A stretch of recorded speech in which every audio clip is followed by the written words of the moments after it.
452 pesos. And first time ko mahawag na ganitong kalaking pera na 7 years ako sa abroad na hindi ko na-experience ang ganito. Kaya first time ko talaga na hawag ng ganitong cheque.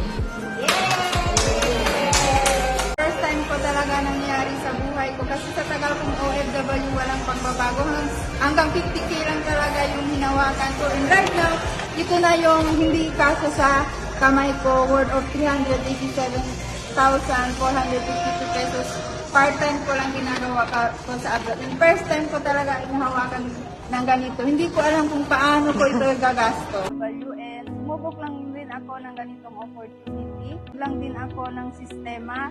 And matagal na rin ako sa abroad na wala rin pagbabago for good. Kasi yung goal ko is kalahating milyon. Pero maaga ako pinauwi ng tatay ko. Kamamatay lang yung tatay ko. Kaya sobrang blessed din ako na maaga ako umuwi sa Pinas. Kumbaga may purpose talaga si God. Kaya sa loob ng 7 years ko, wala talaga akong naipon. Kumbaga, ginawa ko lang part-time yung desisyon. Sumubok lang talaga ako. And lakas ng loob, isang desisyon na ang ginagawa ko sa abroad.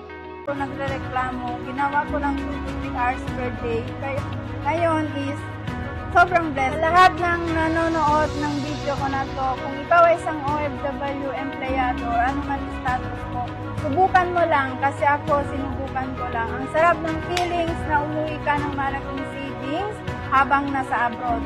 Kaya kung nagawa ko, 100% magagawa mo rin.